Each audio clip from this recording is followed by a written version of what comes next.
Andrés Ojeda conducía su automóvil por la autopista nocturna con la tranquilidad que llega después de una larga jornada de trabajo. 38 años a sus espaldas, 15 de ellos al volante, los últimos 7 al servicio de Víctor Salinas.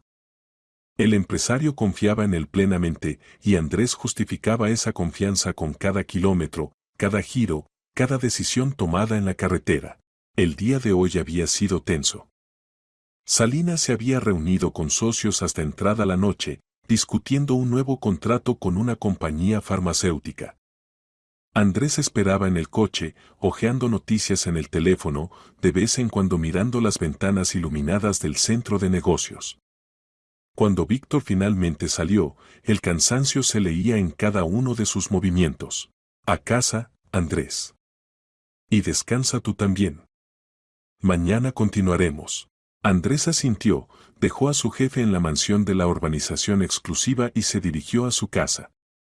El trayecto tomaba unos 45 minutos, si se conducía tranquilamente, sin prisa. La autopista a esta hora se vaciaba, solo ocasionalmente se cruzaban camiones y algún que otro coche. Las farolas a lo largo del camino parpadeaban tenuemente, creando una sensación de soledad. Andrés encendió la radio, una suave melodía de jazz que le ayudaba a relajarse después del día de trabajo. Los pensamientos fluían apaciblemente, sin tensión. Pensaba en el fin de semana que se aproximaba, en que hacía tiempo que no visitaba a su madre en la ciudad vecina, en pequeños asuntos domésticos que había postergado durante varias semanas. El cruce cerca de la antigua estación de servicio, Andrés lo conocía de memoria. Aquí había que reducir la velocidad ante el semáforo, luego girar a la izquierda. Ya se preparaba para la maniobra cuando desde la derecha, como surgido de la nada, apareció un enorme todoterreno negro. El vehículo iba a velocidad endemoniada, sin reducirla ni siquiera ante el cruce. Los faros cegaban, el motor rugía amenazante. Andrés pisó los frenos con todas sus fuerzas. Los neumáticos chirriaron, dejando rayas negras en el asfalto, el automóvil se sacudió hacia adelante con tanta fuerza que la cabeza casi golpea el volante, el cinturón de seguridad se clavó dolorosamente en el pecho, cortando la respiración.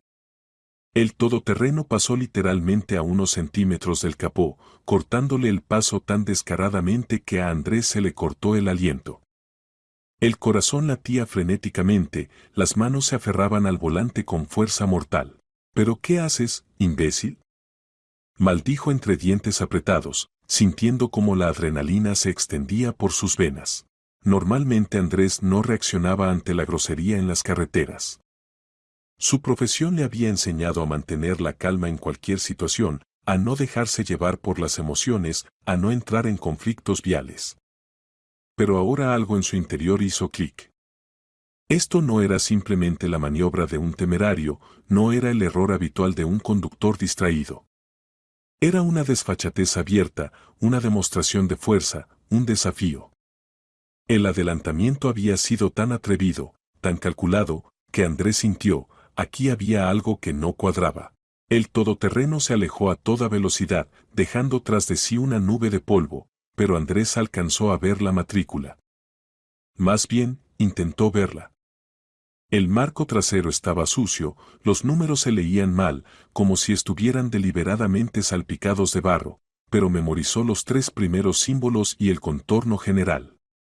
También le llamó la atención una abolladura en el parachoques trasero, reciente, el metal brillaba bajo la luz de las farolas, la pintura estaba descascarillada en los bordes. Andrés arrancó, acelerando involuntariamente. No para alcanzarlo, simplemente para seguirle, ver a dónde se dirigía este tipo. Quizás anotar la matrícula completa, informar más tarde a la DGT. Que reciba una multa por esa forma de conducir. La justicia debe triunfar, pensaba, sorprendiéndose él mismo de su obstinación. El todoterreno volaba hacia adelante, cambiando de carril con una prisa nerviosa. El conductor claramente tenía prisa, y eso parecía sospechoso. Los temerarios habituales se comportan de otra manera, demuestran fuerza, juegan con otros participantes del tráfico. Este simplemente huía hacia algún lugar, como si escapara de una persecución. Después de 1 kilómetro, el vehículo inesperadamente giró a la derecha, hacia un camino de tierra que llevaba a viejas construcciones de almacenes y más allá, a una franja forestal. Andrés redujo la velocidad, mirando el giro. ¿Ir allí? ¿Para qué? Allí no había nada excepto hangares abandonados y terrenos baldíos. Pero la curiosidad y el sentido de justicia pudieron más. Giró siguiéndolo, encendiendo las luces largas. El camino de tierra estaba destrozado, las ruedas saltaban en los baches, el coche se sacudía.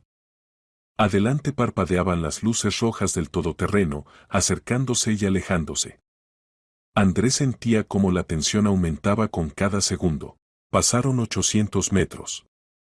El todoterreno de repente frenó bruscamente, levantando una nube de polvo, dio un zigzag y arrancó de nuevo hacia adelante, ahora en dirección al bosque. La maniobra fue brusca, casi pánica. Andrés se detuvo, sin entender qué estaba pasando, sintiendo cómo se le ponía la piel de gallina. Y entonces vio, desde la puerta trasera del todoterreno empujaron algo afuera. El objeto cayó al borde del camino con un golpe sordo, el vehículo rugió con el motor y desapareció tras la curva, ocultándose en la oscuridad entre los árboles. Andrés salió del automóvil, sintiendo un extraño presentimiento de desgracia. El corazón latía rápido, la garganta estaba seca, las palmas sudaban. Encendió la linterna del teléfono y se dirigió al lugar donde había caído el objeto. Cada paso costaba esfuerzo, las piernas parecían de plomo. Era una caja de cartón.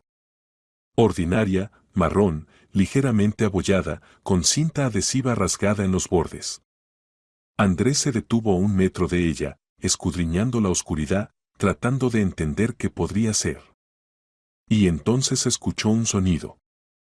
Débil, apenas perceptible, pero penetrante en el silencio nocturno. Un sollozo. Un sollozo infantil. Se acercó de un tirón, se agachó en cuclillas y abrió las tapas superiores de la caja con manos temblorosas. Dentro, envuelta en una manta beige suave, yacía una bebé. Diminuta, con mejillas regordetas, con los ojitos entreabiertos, mirándolo con tanta confianza que Andrés se quedó inmóvil, olvidando respirar. La niña tendría unos 3 meses, no más. Una niña. Respiraba rápidamente, entrecortadamente, el pequeño pecho subía y bajaba con dificultad, la piel estaba pálida, casi transparente, los labios ligeramente azulados por el frío. La bebé lo miraba, parpadeando raramente, y en esa mirada había tanta indefensión, tanta pregunta muda, que a Andrés se le hizo un nudo en la garganta. «Dios mío». Exhaló Andrés, tocando cuidadosamente la manta, sintiendo cómo las manos comenzaban a temblar. La bebé se movió, sollozó débilmente, pero no lloró. Estaba demasiado agotada, demasiado hipotérmica, pero viva. Viva. Es un milagro, comprendió Andrés, es un verdadero milagro. Andrés se quitó la chaqueta, sin prestar atención al viento frío, envolvió a la niña sobre la manta, levantó cuidadosamente la caja y la llevó al coche. La apretaba contra sí, temiendo dejarla caer. En su cabeza pasaban fragmentos de pensamientos, ¿quién pudo hacer esto? ¿Para qué? ¿Por qué aquí, en este camino? ¿Cómo se puede tirar a una niña como se tira basura? Colocó la caja en el asiento trasero con el máximo cuidado, encendió la calefacción del habitáculo a máxima potencia y sacó el teléfono. Los dedos marcaban el número de servicios de emergencia casi automáticamente, pero cada dígito costaba esfuerzo, las manos no obedecían. Emergencias, le escucho. Necesito una ambulancia. Urgente. He encontrado a una niña, abandonada en el camino. Una niña, de unos 3 meses, hipotérmica, respira con dificultad. Mi ubicación. Dictó las coordenadas, tratando de hablar claramente, luego llamó a la policía. El oficial de guardia lo escuchó atentamente, aclaró detalles, le pidió que permaneciera en el lugar y no tocara posibles evidencias en la caja. Andrés se sentó en el coche, se volvió hacia la bebé. Ella lo miraba, parpadeando raramente, como si temiera cerrar los ojos, como si entendiera que este hombre era su única esperanza. Extendió la mano, tocó cuidadosamente su diminuta palmita. Los deditos estaban fríos, completamente diminutos, indefensos. Todo estará bien, pequeña, susurró, sintiendo cómo se le encogía el corazón. Todo estará bien. Te lo prometo. Sobrevivirás. Debes sobrevivir. La ambulancia llegó en 15 minutos, pero a Andrés le parecieron una eternidad. Detrás, un coche patrulla con sirenas. Los médicos examinaron rápidamente a la niña, comprobaron el pulso, la respiración, la temperatura, la envolvieron en mantas calientes, conectaron una mascarilla de oxígeno a la diminuta carita. Hipotermia de grado medio, pero no hay estado crítico, dijo el paramédico mayor, ajustándose las gafas y mirando atentamente el monitor. Tuvo suerte de que la encontrara. Una hora más en el frío, y podría haber sido demasiado tarde. Simplemente no habría sobrevivido. Andrés asintió, sin poder hablar. El alivio se mezcló con la furia. Alguien condenó intencionadamente a este ser indefenso a la muerte. Alguien arrojó fríamente a la bebé como una cosa innecesaria.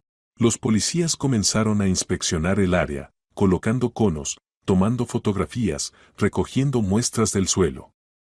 Uno de ellos, un sargento joven con gafas, se acercó a Andrés con una libreta.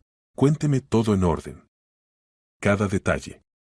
Es muy importante. Andrés relató sobre el adelantamiento en el cruce, la persecución, la maniobra brusca del todoterreno, la caja arrojada.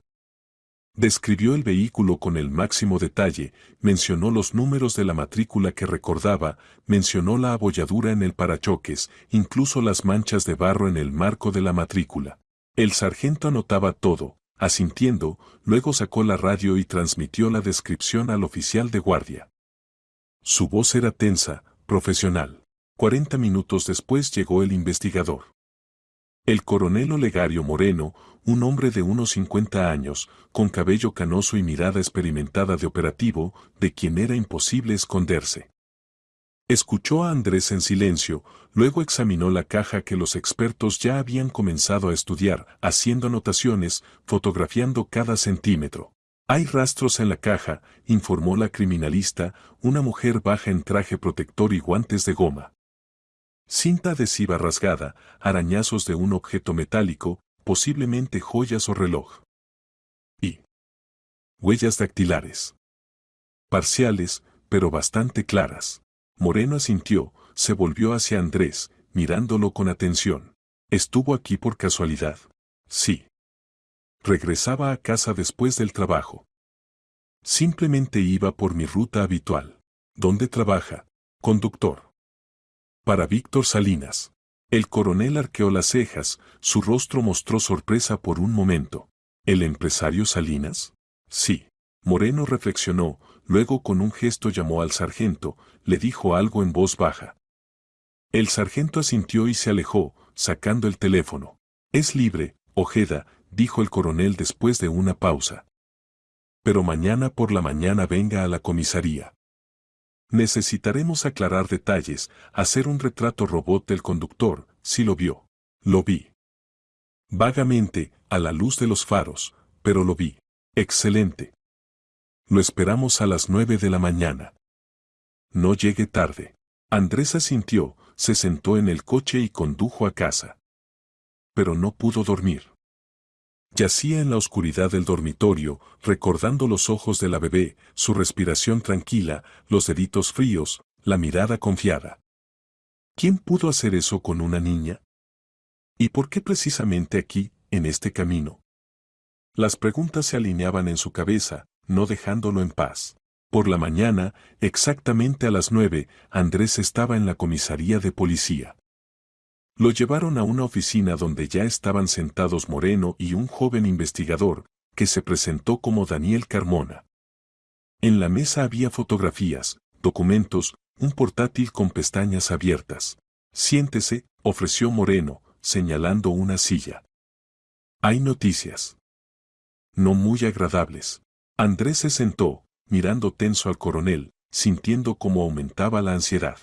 Ayer por la noche, aproximadamente a la misma hora en que encontró el todoterreno, se cometió un secuestro de una niña, comenzó Moreno lentamente, sopesando cada palabra. De una casa vigilada en una urbanización exclusiva. Una niña de 3 meses llamada Lie. Hija de un empresario extranjero que llegó a España para negociaciones de negocios. Negociaciones muy importantes. Andrés se quedó helado, sintiendo como la sangre se retiraba de su rostro. Esa bebé. ¿Es ella?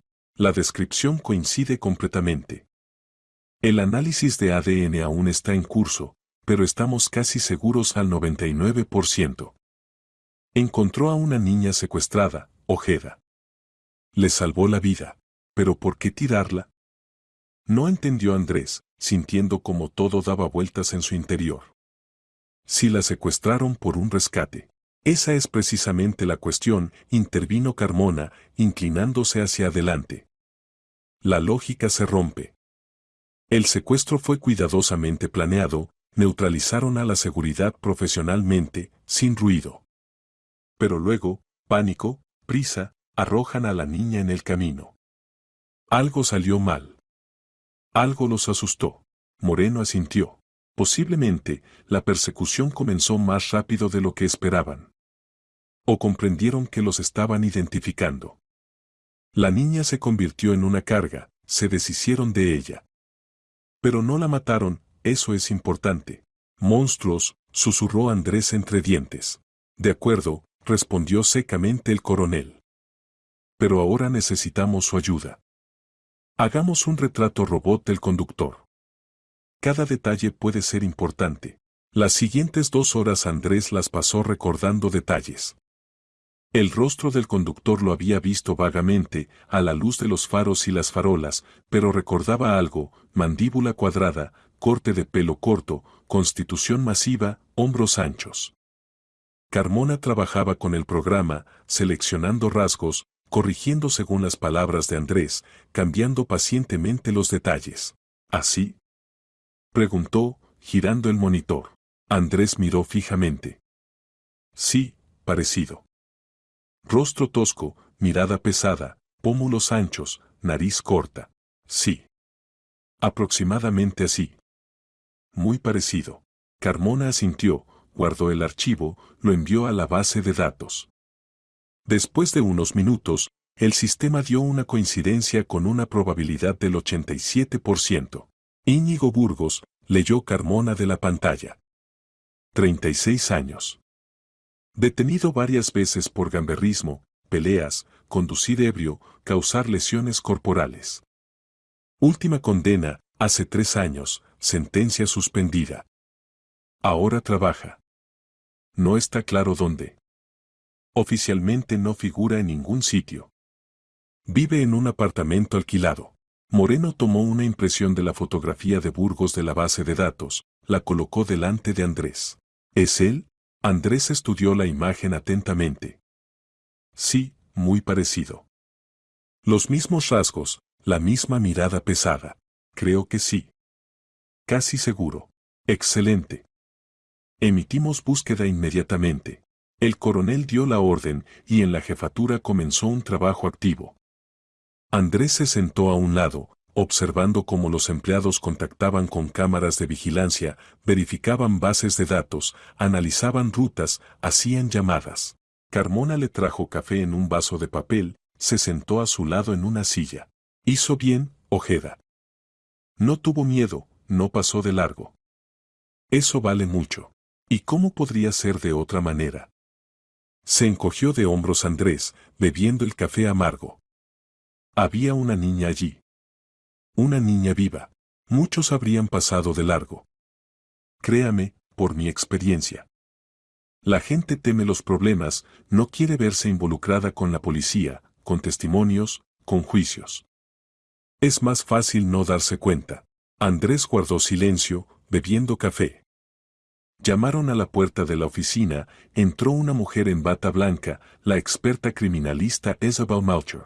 Olegario, resultados del examen preliminar de la caja, dijo, extendiendo una carpeta con documentos. Moreno tomó los documentos, comenzó a leer. Su rostro se volvía cada vez más sombrío con cada línea. ¿Qué hay? No aguantó Carmona. Huella parcial de dedo, pronunció lentamente Moreno, levantando la mirada. Coincide con la base de datos. Una persona considerada desaparecida hace 5 años. Efraín Rubio, 40 años, químico. Desapareció en circunstancias no esclarecidas, fue declarado en búsqueda, luego cerraron el caso, reconociéndolo como fallecido. ¿Pero está vivo? No entendió Carmona, frunciendo el ceño. Parece que sí. O estuvo vivo hace muy poco. La huella es reciente, no más de un día. Esto lo cambia todo, murmuró Carmona, frotándose el mentón. Moreno asintió, sacó el teléfono, marcó un número. ¿Es Svetlana? Moreno. Necesito un informe completo sobre el caso de Efraín Rubio. Sí, ese mismo. Hace 5 años. Todo lo que haya en los archivos. Urgente. Colgó el teléfono, recorrió la oficina con la mirada, deteniéndola en Andrés. El caso se complica. Esto no es simplemente un secuestro con fines de rescate. Aquí hay algo más. Mucho más. Andrés sintió como un escalofrío recorría su espalda. Comprendió, lo que comenzó anoche en el camino oscuro era solo la punta del iceberg. Debajo se escondía algo terrible, enredado, peligroso. Toda una red de crímenes, conectados por hilos invisibles. Y él, sin desearlo, se encontró en el centro mismo de esta historia. Ahora no había vuelta atrás. El coronel Moreno convocó una reunión operativa a las 2 de la tarde. En la sala de conferencias se reunieron todos los que estaban involucrados en la investigación, el investigador Carmona, la experta Melchor, varios operativos del Departamento de Lucha contra el Crimen Organizado, un representante del CNI, un hombre silencioso en traje estricto que no dio su nombre. A Andrés le propusieron quedarse. Moreno lo explicó así, siendo el testigo principal y habiéndose visto involucrado accidentalmente en el caso, que sepa con qué se ha encontrado. Andrés aceptó, aunque por dentro crecía la inquietud. En la gran pantalla apareció la fotografía de un hombre de aspecto asiático, rostro severo, ojos oscuros atentos, traje caro.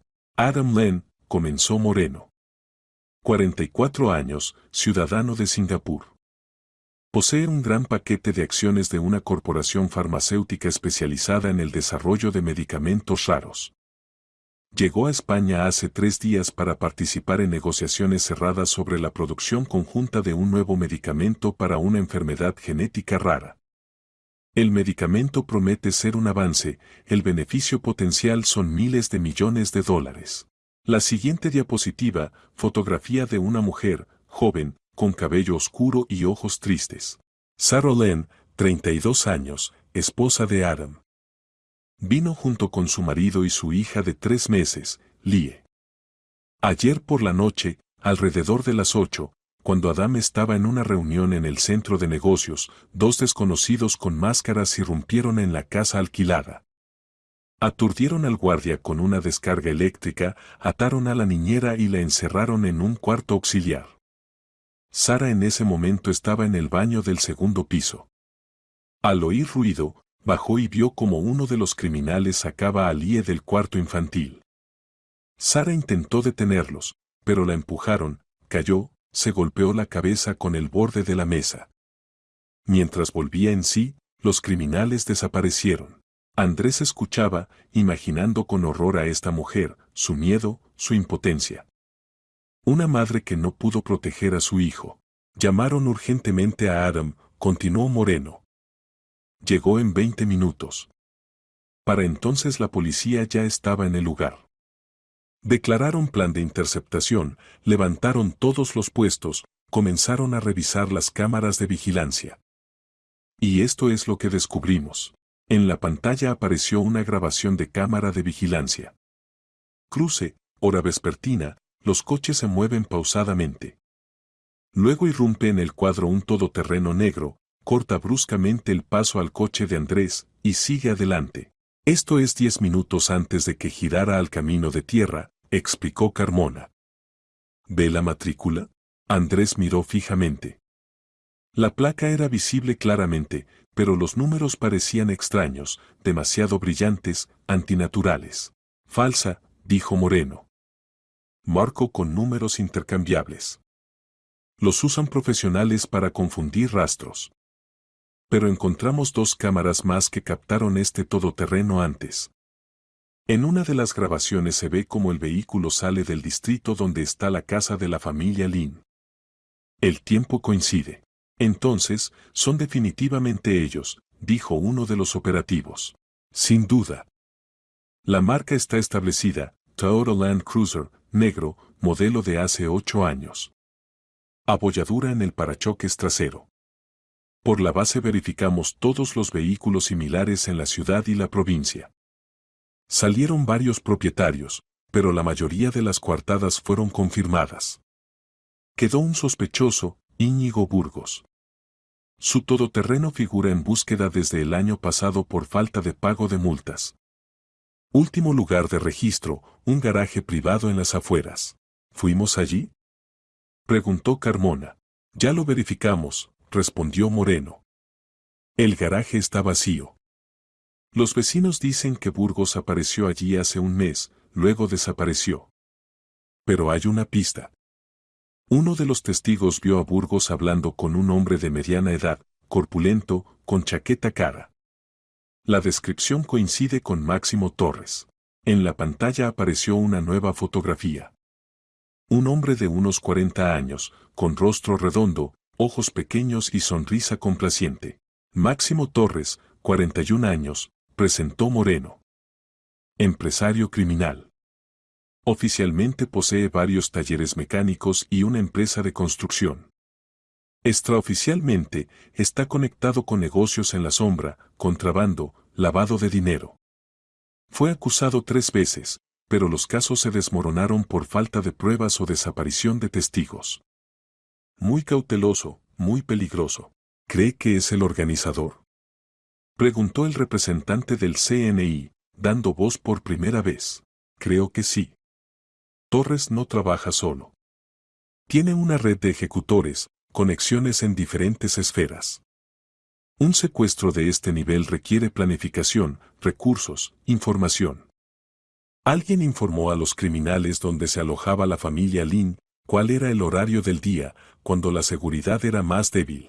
Filtración de información, asintió el representante del CNI. Verificamos a todos los que tuvieron acceso a los datos sobre la visita de Lin. Por ahora no hay sospechas, pero el trabajo continúa. Moreno miró a Andrés. Y ahora lo más extraño. ¿Para qué tirar a la niña? Si el objetivo es el rescate, la bebé era su principal carta. Si el objetivo es presionar a Lin para que firme un contrato desfavorable o rechace el acuerdo, la niña debería haber permanecido con los secuestradores. Pero se deshicieron de ella. ¿Por qué? Andrés reflexionó, luego dijo con cautela. ¿Quizás se asustaron? ¿Comprendieron que los perseguían y decidieron deshacerse de la niña? Posible, concordó Carmona. Pero entonces, ¿por qué no matarla? ¿Para qué dejarla viva? Porque el asesinato de una niña es otro artículo, otro nivel de castigo, intervino Melchor. El secuestro se puede explicar, mitigar. El asesinato de un bebé, no. Es automáticamente cadena perpetua. Lógico, asintió Moreno. Pero hay otra versión. Efraín Rubio. Cambió la diapositiva de nuevo. En la pantalla apareció el rostro de un hombre de unos 40 años, delgado, con ojos inteligentes y sonrisa nerviosa. Efraín Rubio, químico, especialista en preparados farmacéuticos. Trabajaba en un laboratorio de investigación, desarrollaba fórmulas de medicamentos raros. Hace 5 años desapareció. La última vez que lo vieron fue cerca de su apartamento por la noche. Encontraron su coche abandonado en el aparcamiento de un centro comercial. La investigación supuso asesinato, pero no encontraron el cuerpo. Cerraron el caso, reconociendo a Rubio como fallecido. Pero su huella en la caja, recordó Carmona. Exactamente, confirmó Moreno. Lo que nos dice una de 2 cosas, o Rubio está vivo y participa en el crimen, o lo retienen contra su voluntad y lo obligan a trabajar para los criminales. Lo segundo es más probable, observó el representante del CNI. Si Torres está conectado con el negocio farmacéutico, pudo necesitar un químico. Rubio pudo ser secuestrado, retenido en algún lugar, usar sus conocimientos. Y ahora lo involucraron en el secuestro de la niña, añadió Carmona. Quizás incluso intentó ayudar a la bebé. Dejó la huella deliberadamente, como señal. Andrés recordó la caja, la cinta adhesiva rasgada, las señales de prisa. Quizás alguien realmente intentó envolver a la niña para que no se congelara completamente, para que la encontraran. Moreno golpeó con el dedo en la mesa, atrayendo la atención. Entonces, versión, Torres organizó el secuestro para presionar a Lynn. Posiblemente, alguien de los competidores encargó la operación para frustrar el acuerdo u obtener control sobre la fórmula del medicamento. Burgos, ejecutor, conductor. Rubio, posiblemente, rehén que están usando. Pero algo salió mal. La persecución comenzó, o comprendieron que los estaban identificando. Decidieron deshacerse de la niña, pero no matarla, sino simplemente tirarla, esperando que la encontraran o no, ya no les importa. Pero Ojeda la encontró, dijo Carmona, mirando a Andrés. Y ahora ellos saben que la niña está viva, que hay un testigo, que el hilo lleva hacia ellos. Andrés se quedó helado. Es decir, ¿ahora soy un objetivo? Moreno dudó, luego asintió. Posiblemente.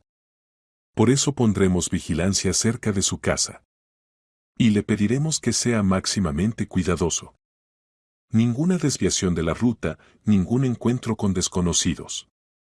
Note algo sospechoso, llame inmediatamente. Andrés asintió, aunque por dentro todo se tensó. Simplemente iba a casa.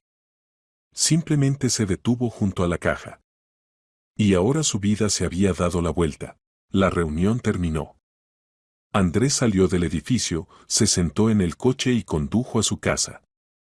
Todo el camino miraba alrededor, verificaba los espejos, escuchaba cada sonido. Pero no notó nada sospechoso. En casa se duchó, intentó comer, pero el bocado no pasaba. Encendió el televisor, las noticias mostraban un reportaje sobre el secuestro. El rostro de Adam Len, destrozado por el dolor. Sara junto a él, pálida, con ojos rojos. El locutor decía que la niña fue encontrada, está viva, bajo observación médica. La policía lleva una investigación activa. Andrés apagó el televisor. Se acostó en el sofá, cerró los ojos. Pero no se calmó. Ante sus ojos aparecían imágenes, el todoterreno, la caja, los ojos de la bebé, el rostro de Torres en la fotografía. Por la mañana lo despertó una llamada. Carmona. Ojeda, venga. Urgente. Hay noticias. Andrés se vistió en 5 minutos, salió corriendo de casa y corrió a la comisaría. Carmona lo recibió en la entrada, el rostro agitado. Por la noche llegó un correo anónimo. Al correo electrónico de la jefatura. El texto es corto, pero inquietante. Lo llevó a la oficina, le mostró la pantalla del ordenador. En ella estaba abierto el correo, enviado desde una dirección desechable. El texto consistía en una frase. Mientras buscan a la niña, el verdadero objetivo ya se está cumpliendo. El tiempo está en su contra. Andrés leyó, frunció el ceño. ¿Qué significa esto? Tratamos de entender, respondió Carmona. Puede ser un farol, un intento de confundir. Puede ser verdad. Si es verdad, significa que el secuestro de Lie fue una maniobra de distracción. Mientras buscamos a la niña, alguien está haciendo algo más. ¿Qué exactamente? No lo sabemos. Moreno se está poniendo en contacto con Lynn, averiguando si hay amenazas a su negocio, si hubo intentos de hackeo de cuentas, robo de datos. Verificamos a todos los participantes de las negociaciones. Quizás alguien aprovechó la confusión para robar la fórmula del medicamento o falsificar documentos. Andrés se sentó, frotándose las sienes. La cabeza le dolía terriblemente. Esto se está volviendo demasiado complicado. Sí, acordó Carmona. pero lo desenredaremos. Obligatoriamente. Se abrió la puerta de la oficina, entró un operativo con una carpeta. Daniel, resultados de la verificación del coche de Ojeda. Carmona tomó la carpeta, la abrió, comenzó a leer. Su rostro se alargó. ¿Qué? Se tensó Andrés. Carmona lentamente levantó la mirada. Bajo su parachoques encontraron una baliza. Rastreador GPS. Alguien está siguiendo sus movimientos. Andrés se quedó inmóvil. La sangre se retiró de su rostro. ¿Cuándo? ¿Cuándo lo pusieron? A juzgar por el modelo, recientemente. Posiblemente, ayer por la noche. O esta noche, mientras el coche estaba junto a su casa. ¿Pero para qué? Susurró Andrés. ¿Para qué necesitan seguirme? Carmona se sentó enfrente, lo miró directamente a los ojos. Ojeda, usted trabaja para Víctor Salinas. Un empresario que participa en las mismas negociaciones que Adam Len. Quizás no lo eligieron por casualidad. Quizás a través de usted quieren llegar a su empleador. Andrés sintió como la tierra se hundía bajo sus pies. Es decir, ¿me están usando como cebo? Parece ser así. La baliza fue removida, enviada a examen. Pero ahora está en aún mayor peligro. Comprenderán que la baliza fue descubierta y pueden actuar abiertamente. Andrés se quedó confundido. Todo esto parecía una pesadilla de la que era imposible salir. Carmona puso la mano en su hombro. Aguante, Ojeda. Lo protegeremos. Y atraparemos a estos bastardos. Lo prometo. Andrés asintió, aunque por dentro todo temblaba de furia. No era un héroe. Era simplemente un conductor. Pero ahora se encontró en el centro mismo de un juego peligroso. Y no había vuelta atrás. Moreno llamó a Andrés a su oficina una hora después del descubrimiento de la baliza. El coronel estaba sentado en su escritorio, delante de él había impresiones, fotografías, mapas de la ciudad con puntos marcados.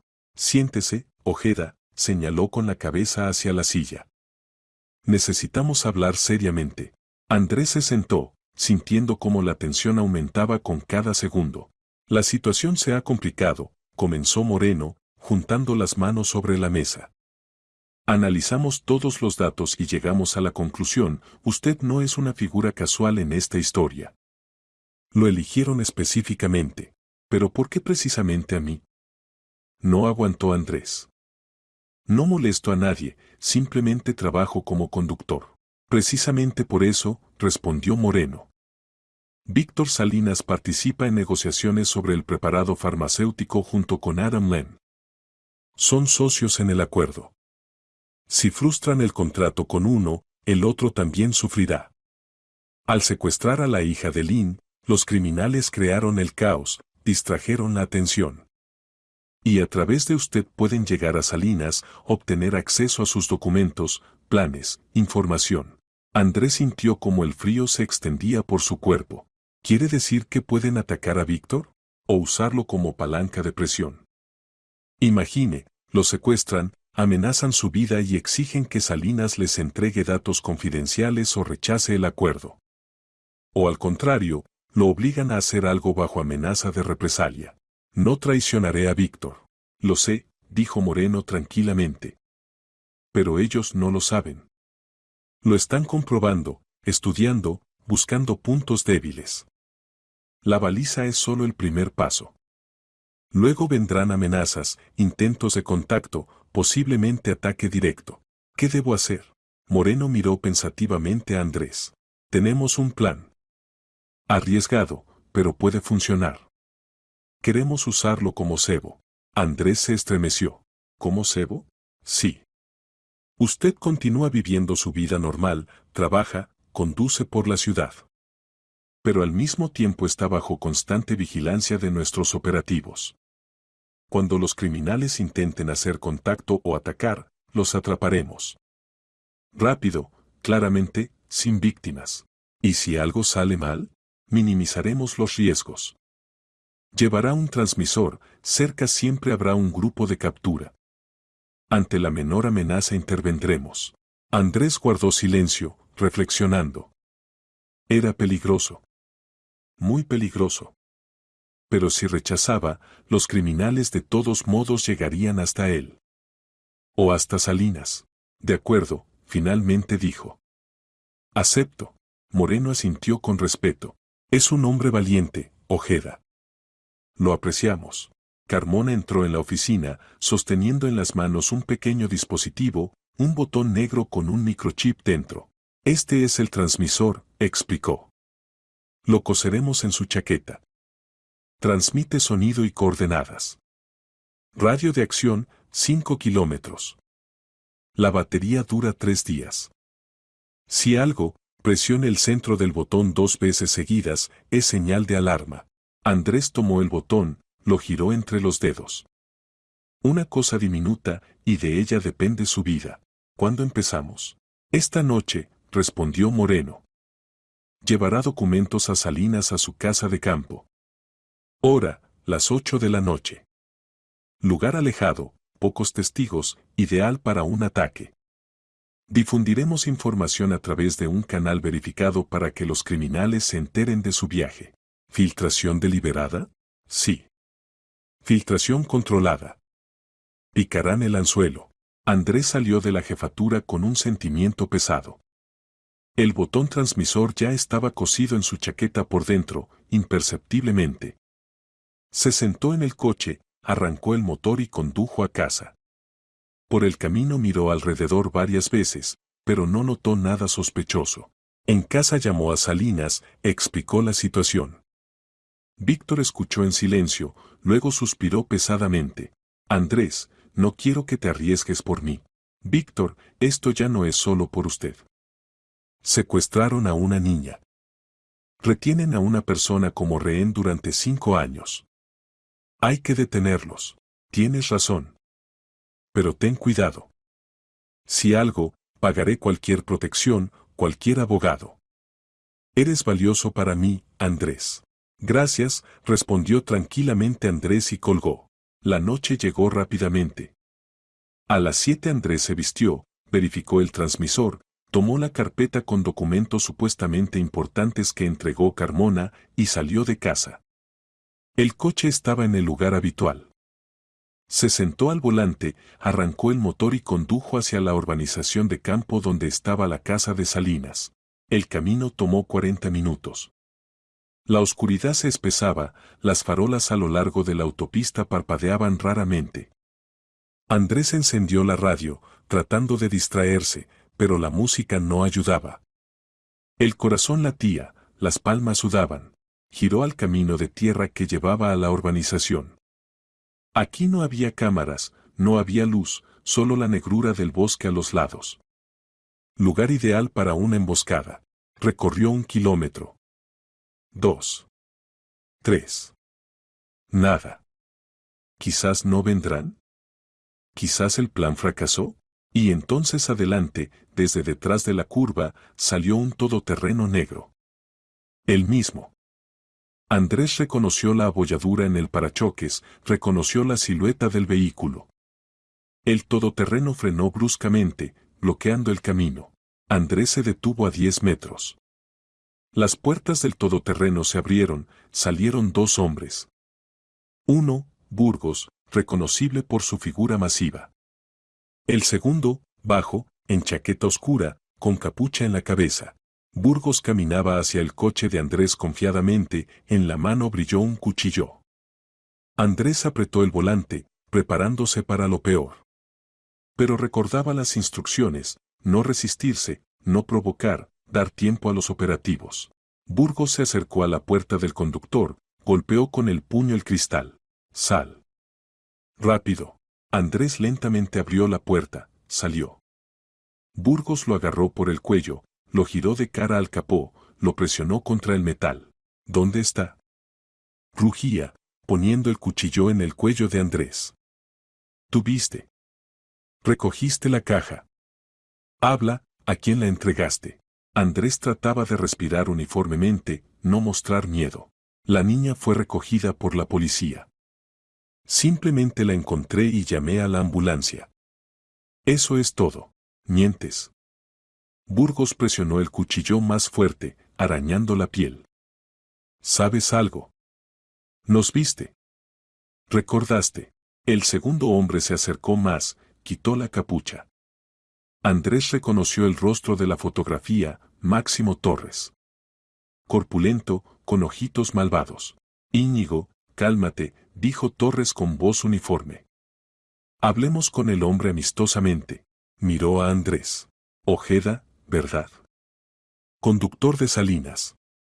Te metiste en un asunto que no es tuyo, amigo. Para nada tuyo. Simplemente iba a casa, respondió Andrés. Simplemente ibas, sonrió Torres. Y simplemente encontraste a la niña. Y simplemente llamaste a la policía. Y ahora simplemente llevas documentos a tu jefe. Todo simple, ¿verdad? Andrés guardó silencio. ¿Sabes qué pasará ahora? Continuó Torres, acercándose. Te llevaremos. Te llevaremos a un lugar tranquilo. Hablaremos detalladamente. Averiguaremos qué contaste a la policía, qué sabes, a quién viste. Y luego decidiremos qué hacer contigo. No tendrán tiempo, dijo tranquilamente Andrés. La policía ya sabe dónde estoy. Torres se rió. ¿Crees que eso nos asusta? Trabajamos desde hace mucho. Tenemos conexiones, dinero, gente. La policía nunca nos alcanzará. Se equivoca, pronunció una voz desde algún lugar al lado. Torres se giró. De la oscuridad salieron figuras en uniforme negro, fuerzas especiales. 10 hombres, con rifles automáticos, con chalecos antibalas. Rodearon el todoterreno y el coche de Andrés en segundos. Manos en el capó. Inmediatamente. Gritó el comandante del grupo. Burgos intentó huir, pero lo derribaron y presionaron contra el suelo. Torres se quedó inmóvil, lentamente levantó las manos. Es una trampa, susurró, mirando a Andrés con odio. Andrés se apartó, se alejó hacia los operativos. Las piernas temblaban, pero se mantenía. Funcionó. Cayeron en la trampa. Carmona corrió hacia él, le dio una palmada en el hombro. Bien hecho, Ojeda. Lo lograste. Andrés asintió, sin poder hablar.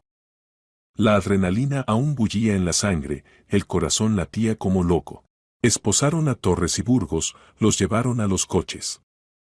Pero Torres se giró, gritó. No entendieron nada. Esto es solo el comienzo.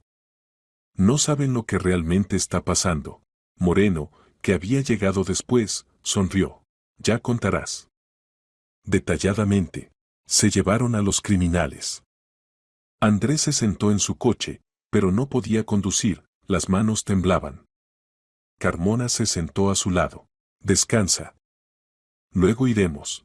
Daniel, ¿qué quiso decir? No saben lo que realmente está pasando. Carmona frunció el ceño. No lo sé. Pero lo averiguaremos. Volvieron a la jefatura a medianoche. Interrogaban a Torres y Burgos en oficinas diferentes. Andrés estaba sentado en el pasillo, bebía café, trataba de calmarse. 2 horas después salió Moreno. Su rostro estaba sombrío. Torres habló. Parcialmente. Dijo que el secuestro fue encargado por competidores de Lin que querían frustrar el acuerdo. Pero hay algo más. Mencionó a Rubio. ¿El químico? Sí. Dijo que Rubio está vivo.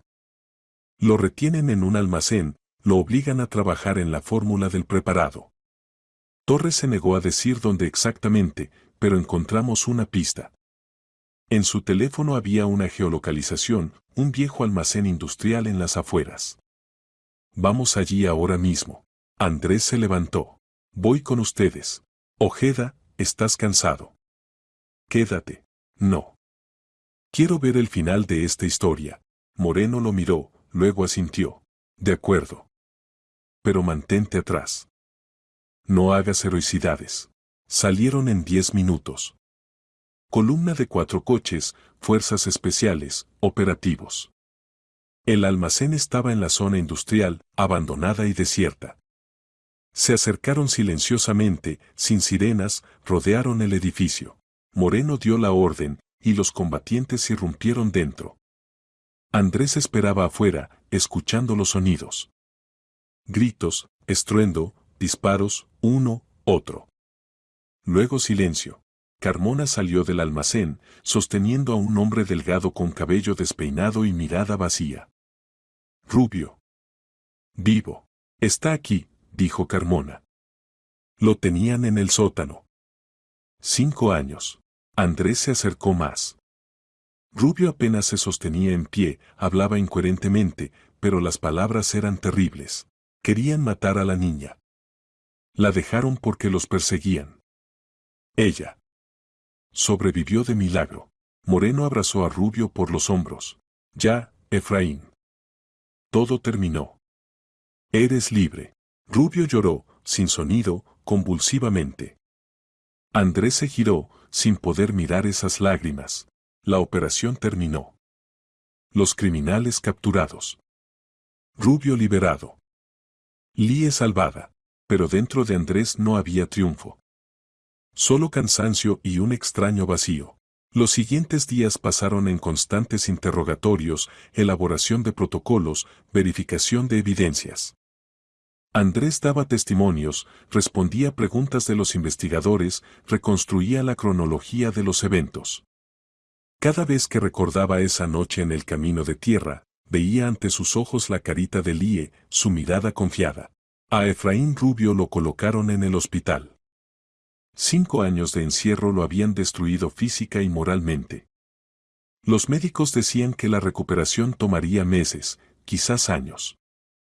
Un psicólogo trabajaba con él diariamente, ayudándolo a volver a la realidad, a aprender de nuevo a vivir entre personas.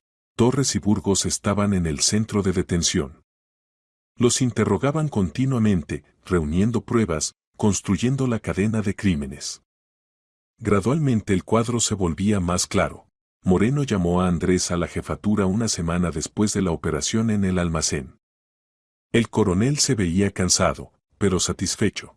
Siéntate, Ojeda. Quiero contarte lo que averiguamos.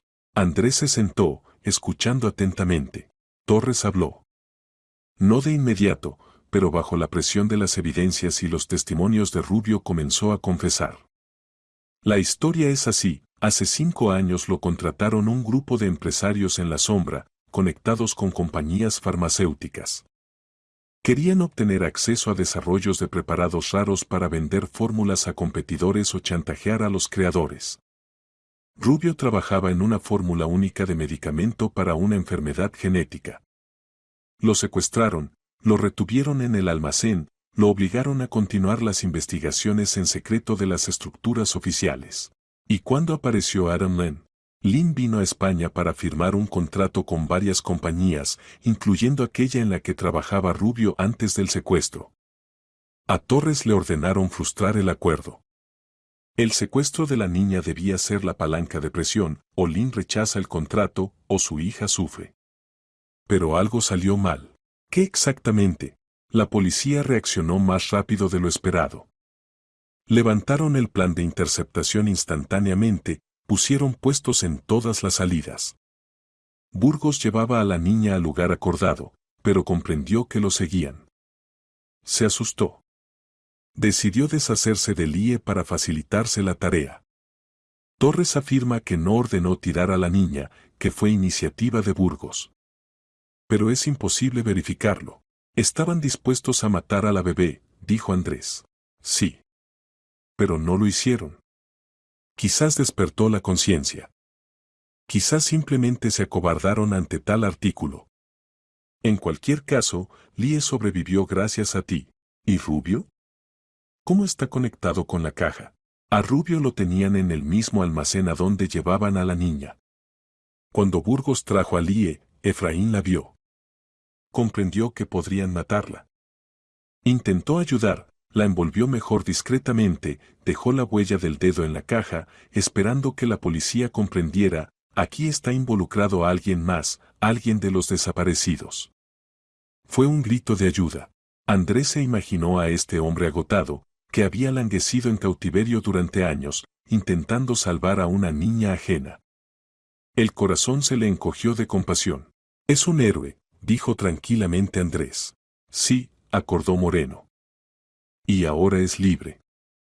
Recibirá compensación, apoyo del Estado, posibilidad de volver a una vida normal.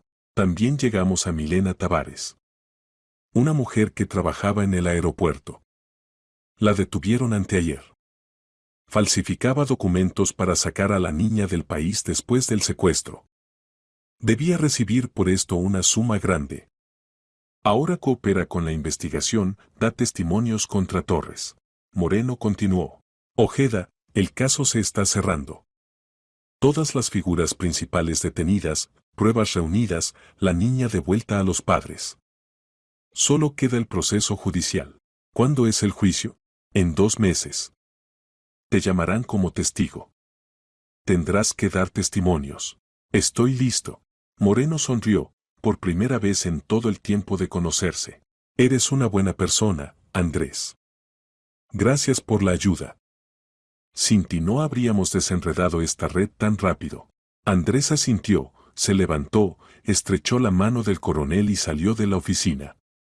El alma se sintió más ligera. Todo terminó. Por fin, volvió al trabajo. Víctor Salinas lo recibió con alivio, lo abrazó, le dio una palmada en el hombro. Andrés, estoy orgulloso de ti. No eres simplemente un conductor. Eres un hombre de honor. Gracias, Víctor. Escucha, quiero proponerte un nuevo puesto. Jefe del servicio de seguridad de mi compañía. Salario mayor, mejor estatus, trabajo responsable. ¿Aceptas? Andrés se quedó perplejo. Yo. No sé si podré. Podrás. Demostraste que sabes actuar en situaciones extremas, mantener la sangre fría, tomar decisiones correctas. Necesito a una persona así a mi lado. Andrés reflexionó. Era una oportunidad de cambiar la vida, ascender, encontrar un nuevo sentido. Después de todo lo vivido, sentía que el trabajo anterior ya no lo satisfacía. Quería más. Acepto, dijo firmemente. Salinas sonrió. Excelente. Desde el lunes empiezas. Pasaron 3 semanas. Andrés se acostumbraba a las nuevas obligaciones, estudiaba los sistemas de seguridad, coordinaba el trabajo de los guardias, verificaba documentos. El trabajo resultó ser más difícil de lo que parecía, pero interesante.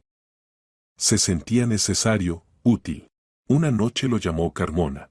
Ojeda, hola. ¿Cómo estás? Normal. Trabajo en el nuevo puesto. Lo oí. Felicitaciones. Escucha, hay una noticia. Adam Lin con su familia quieren reunirse contigo. Agradecerte personalmente. ¿Aceptas? Andrés titubeó. No buscaba gratitud, no quería atención. Simplemente hizo lo que debía hacer cualquier persona normal. No sé, Daniel. Me siento incómodo. Entiendo. Pero para ellos es importante. Salvaste a su hija. Quieren verte, decir gracias. Dales esta oportunidad. Andrés suspiró. De acuerdo. ¿Cuándo? Mañana, a las 3 de la tarde. En su hotel. Te enviaré la dirección. Al día siguiente Andrés llegó al lujoso hotel en el centro de la ciudad. Lo llevaron a una suite en el piso superior. La puerta la abrió una mujer joven, Sarah Lynn. Sus ojos estaban tristes, pero el rostro resplandecía de gratitud. Señor Ojeda, pase, por favor, dijo en español con un fuerte acento. Andrés entró. En la sala estaba sentado Adam Lynn, sosteniendo en brazos a la pequeña Lie.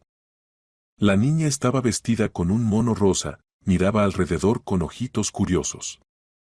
Se veía saludable, tranquila, feliz.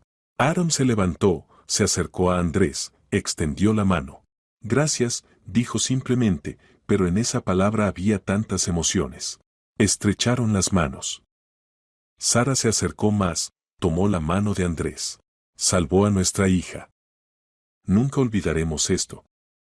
Nunca. Simplemente estuve en el lugar correcto, murmuró Andrés. No, negó con la cabeza Adam. No simplemente estuvo. Actuó correctamente. No tuvo miedo, no pasó de largo, no permaneció indiferente. Arriesgó su vida, ayudó a la policía, participó en la operación.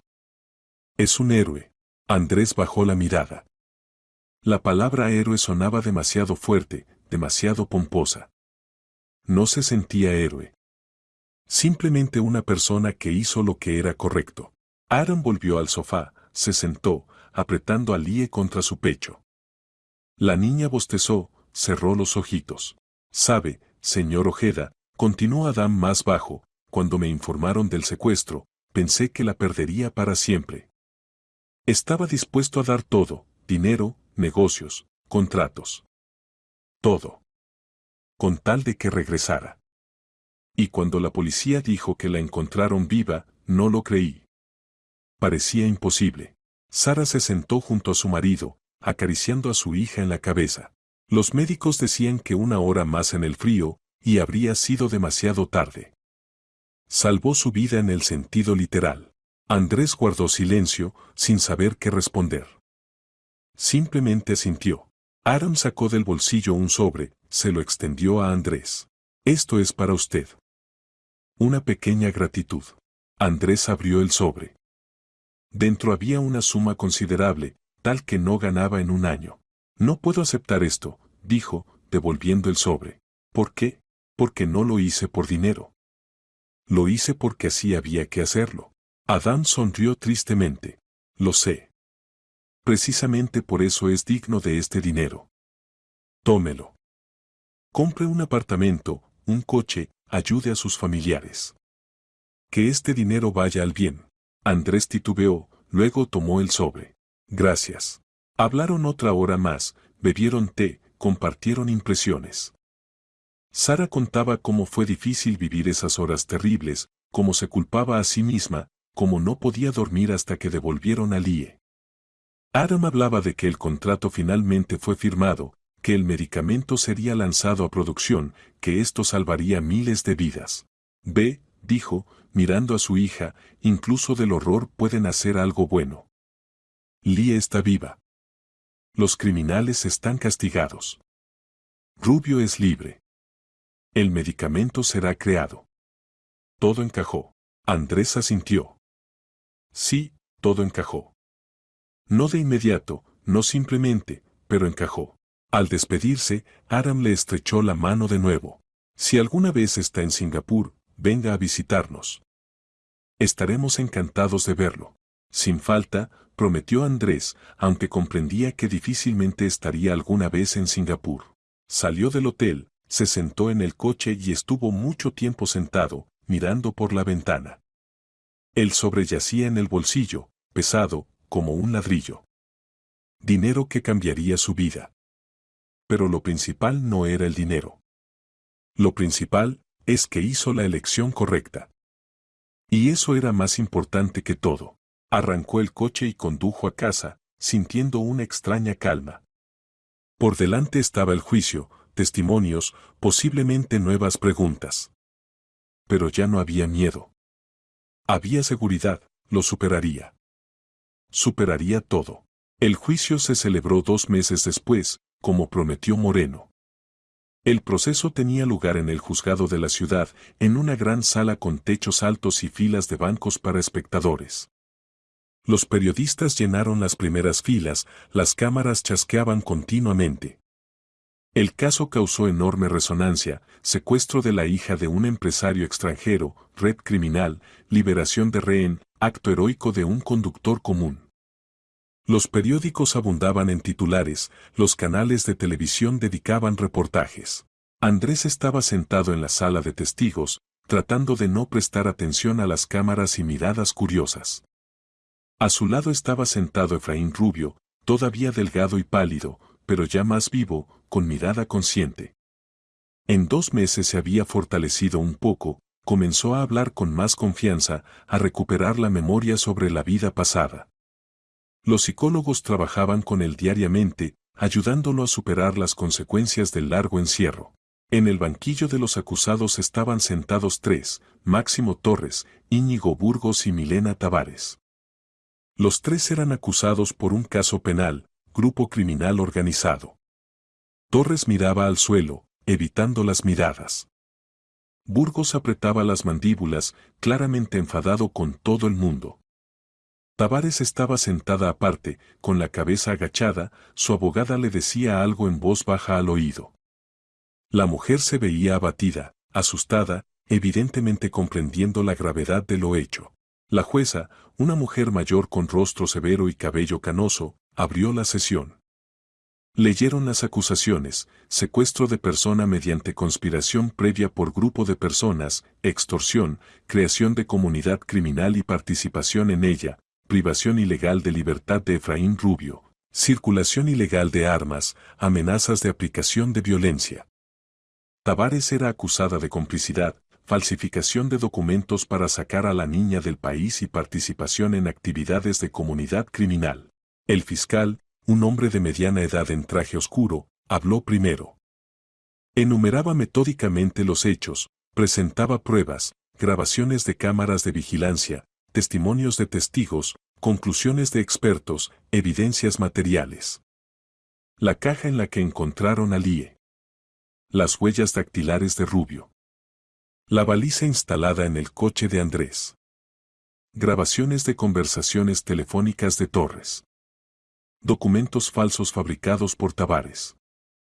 Cada prueba encajaba en un sistema claro, no dejando dudas sobre la culpabilidad de los acusados. Los acusados actuaron fríamente, calculadamente, persiguiendo objetivos lucrativos, decía el fiscal, recorriendo la sala con la mirada. Secuestraron a una niña de 3 meses, la sometieron a peligro mortal, la tiraron en el frío, sin preocuparse por su vida. Retuvieron a una persona inocente en cautiverio durante 5 años, privándolo de libertad, salud, futuro. Amenazaron a un testigo, intentaron intimidarlo, aplicaron violencia. Torres fue el organizador, Burgos, el ejecutor, Tavares aseguró la cobertura documental del crimen. Los 3 son culpables de crear y funcionar una comunidad criminal. Los abogados de los acusados intentaban objetar. El defensor de Torres se refería a la insuficiencia de pruebas directas que lo conectaran con la organización del secuestro.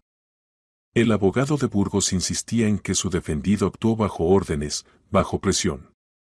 La defensora de Tavares subrayaba que su defendida no sabía sobre los objetivos reales de la falsificación de documentos y coopera con la investigación, arrepentida de lo hecho. A Andrés lo llamaron al estrado de testigos a mediados del primer día. Se levantó, pasó a la tribuna. El corazón latía rápido, pero se mantenía calmado, comprendiendo la importancia del momento. El fiscal hacía preguntas, cómo ocurrió el encuentro con el todoterreno, que vio Andrés, cómo encontró la caja, qué hizo después.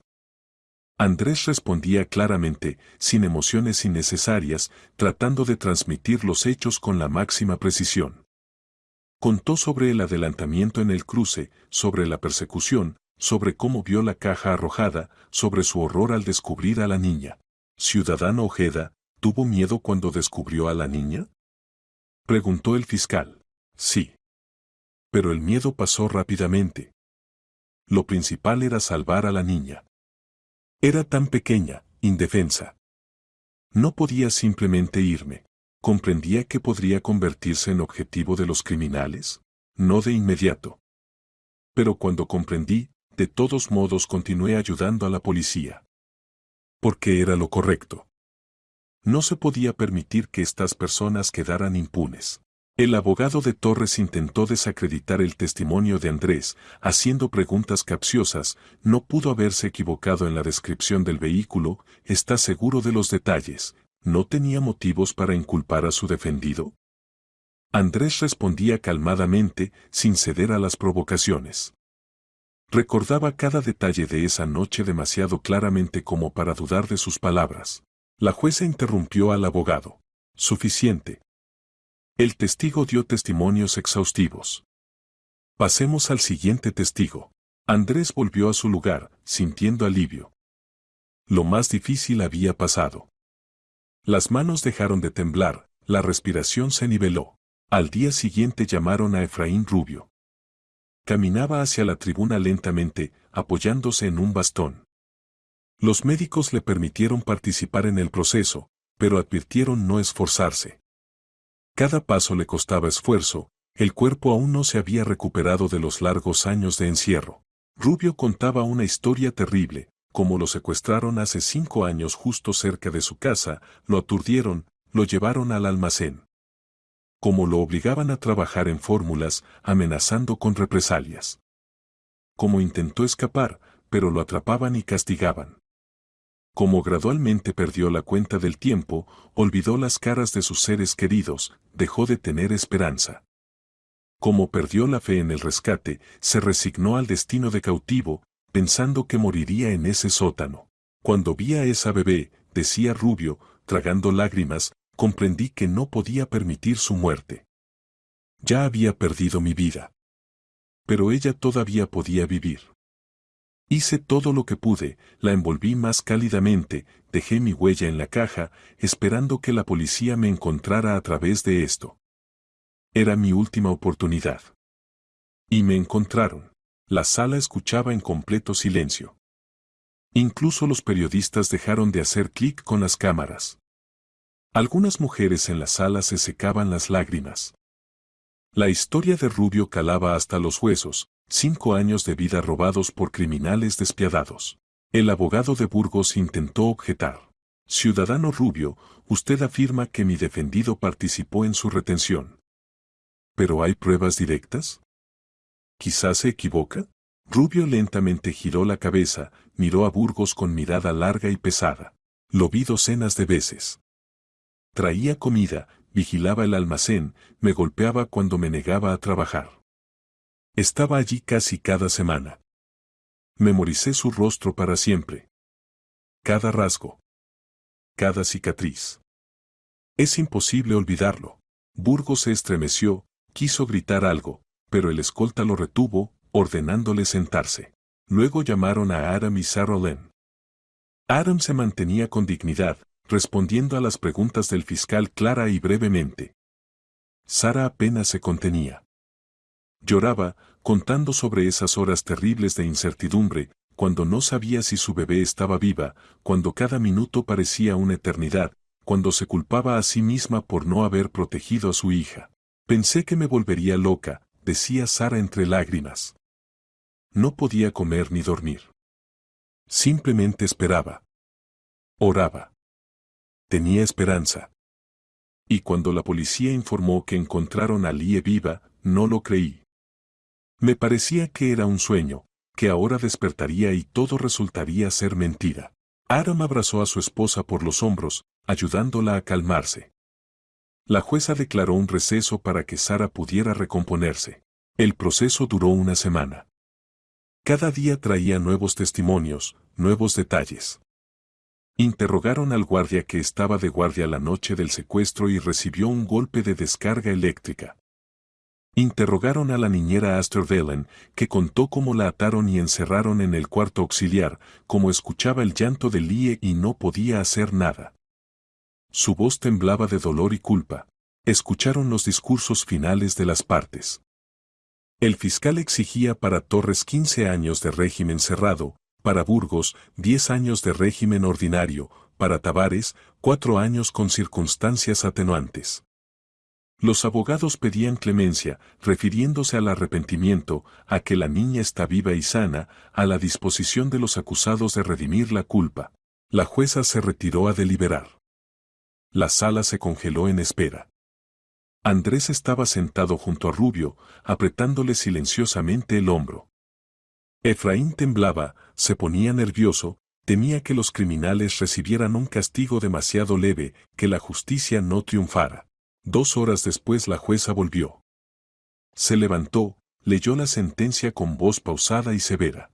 En nombre del Reino de España, el tribunal dictaminó reconocer a Máximo Torres culpable por los artículos 163 apartado segundo, 165 apartado segundo, 240 apartado primero, 164 apartado segundo, 248 apartado primero del Código Penal Español. Imponer castigo en forma de privación de libertad por un plazo de 15 años con cumplimiento en centro penitenciario de régimen cerrado. Torres palideció, pero permaneció en su lugar, sin moverse.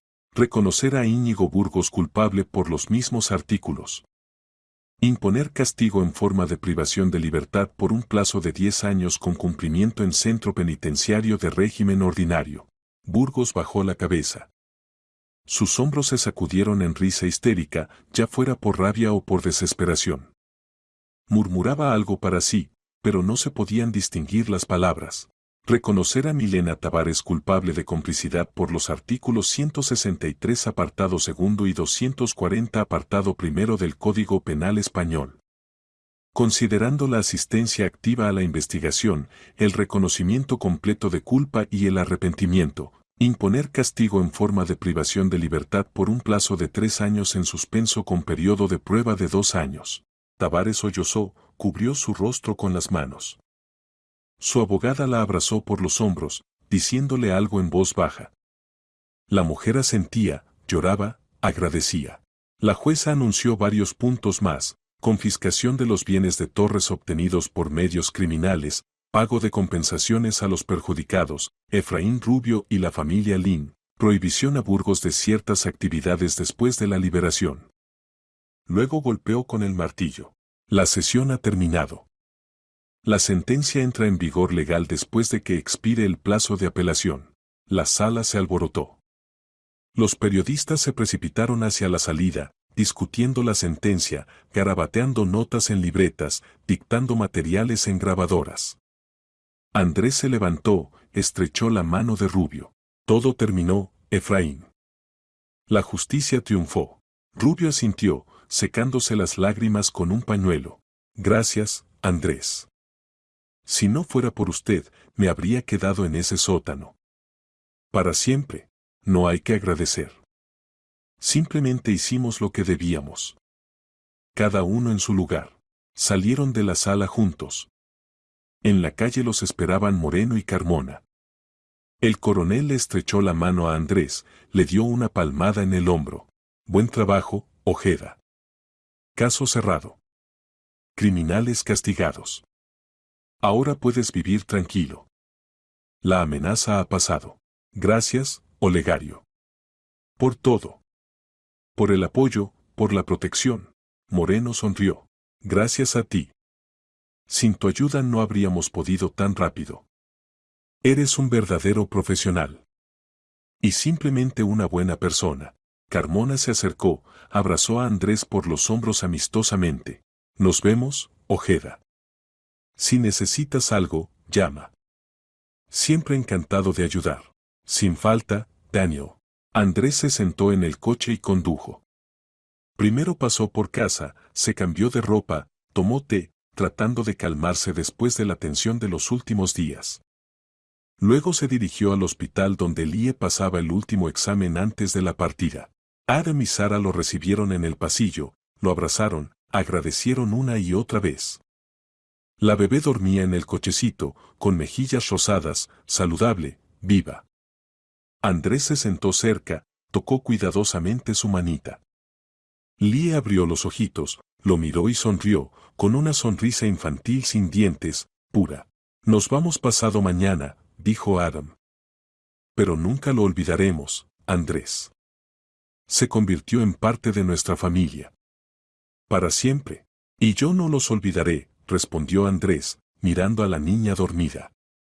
Cuídenla. Es especial. Salió del hospital, se sentó en el coche y simplemente estuvo sentado varios minutos, mirando por la ventana. Todo terminó. Por fin. Los criminales recibieron su merecido. Rubio es libre y comenzará una nueva vida. Lie fue salvada y volverá a casa con sus padres. La verdad triunfó. Andrés arrancó el motor y condujo al trabajo, sintiendo una extraña calma. Por delante había una nueva vida, trabajo como jefe del servicio de seguridad, nuevas tareas, nuevas oportunidades, nueva responsabilidad. Pasó un año. Andrés estaba de pie junto a la ventana de su nueva oficina en la oficina de Salinas, mirando la ciudad primaveral. Los árboles se cubrieron de verde joven, el sol brillaba intensamente, los transeúntes caminaban por las calles sin chaquetas, la vida volvía a su ritmo habitual. El trabajo como jefe del servicio de seguridad resultó no ser simple, pero interesante. Creó un nuevo sistema de protección de la compañía, entrenó al personal en acciones en situaciones críticas, estableció contactos firmes con los órganos policiales. Víctor confiaba en él completamente, a menudo le consultaba en asuntos importantes, lo invitaba a reuniones cerradas. Andrés sentía que había encontrado su lugar en la vida. En la mesa yacía un sobre con una fotografía. Lee en un vestido rosa con volantes blancos, riendo, extendiendo las manitas hacia el objetivo. Ya tenía más de un año, la carita se había redondeado, los ojitos brillaban de salud y alegría. Sara envió la imagen hace un mes junto con una carta, nuestra niña crece no por días, sino por horas. Ya camina sola. Es tan curiosa, tan viva. Cada vez que la miramos, nos acordamos de usted, Andrés. Gracias porque está con nosotros. Gracias porque podemos ver su sonrisa cada día. Andrés releía esta carta decenas de veces. Le recordaba por qué vale la pena vivir, por qué vale la pena ser humano. Efraín Rubio consiguió trabajo como químico en un gran centro de investigación. Lentamente, paso a paso, volvía a la vida normal. Los psicólogos continuaban trabajando con él, ayudándolo a superar el trauma de 5 años de encierro. Efraín le decía a Andrés que lo más difícil era aprender de nuevo a confiar en las personas, no temer los espacios abiertos, no estremecerse ante cada sonido brusco. Pero lo superaba. A veces se llamaban, se reunían para tomar café en un pequeño café cerca del centro. Rubio contaba sobre el trabajo, sobre los nuevos colegas, sobre cómo por primera vez en muchos años sintió el sabor de la libertad. Sus ojos gradualmente cobraban vida, en ellos aparecía un brillo que se había perdido en esos años terribles. Sabes, Andrés, decía una vez, pensaba que nunca saldría de allí. Que moriría en ese sótano y nadie sabría nunca qué me pasó. Pero tú lo cambiaste todo. Me diste una segunda oportunidad. Tú mismo te diste una oportunidad, objetaba Andrés. Dejaste la huella en la caja. También salvaste a Lie. Eres un héroe, Efraín. Rubio negaba con la cabeza, pero en su mirada se leía gratitud. Torres y Burgos cumplían condena en diferentes centros penitenciarios. Sus apelaciones fueron rechazadas por el Tribunal de Instancia Superior. La sentencia permaneció en vigor. La justicia se cumplió, y este conocimiento calentaba el alma. Andrés no sentía regocijo, pero sentía satisfacción de que los criminales recibieron el castigo merecido. Moreno y Carmona continuaban el servicio, resolviendo nuevos casos, atrapando nuevos criminales. A veces Andrés los encontraba en eventos municipales, intercambiaban apretones de manos, recordaban aquella operación. Moreno le dijo una vez, Ojeda, mostraste un ejemplo de lo que debe ser un ciudadano. No pasaste de largo, no tuviste miedo, ayudaste. De los que son como tú hay cada vez menos. Gracias por eso. Víctor Salinas también cambió durante este año. Se volvió más atento con las personas, dedicaba más tiempo a la caridad, ayudaba a orfanatos y refugios. Clara, su esposa, organizó varias campañas de recaudación de fondos para familias que sufrieron por crímenes. Ambos decían que la historia con Lie los hizo repensar los valores, comprender que el dinero y el poder no significan nada si al lado no hay humanidad. Andrés se apartó de la ventana, tomó la fotografía de Lie, sonrió. Hizo la elección correcta entonces, en ese camino oscuro. Y esto cambió todo, no solo para la bebé, sino también para él mismo, para Rubio, para la familia Lin, para muchas otras personas. Comprendió lo principal, a veces un acto, una decisión tomada en un momento crítico, puede salvar una vida y cambiar los destinos de muchas personas. Solo hay que no pasar de largo. Hay que seguir siendo humano, a pesar de todo. Andrés guardó la fotografía en el cajón de la mesa, se enderezó, miró el reloj. La jornada laboral continuaba.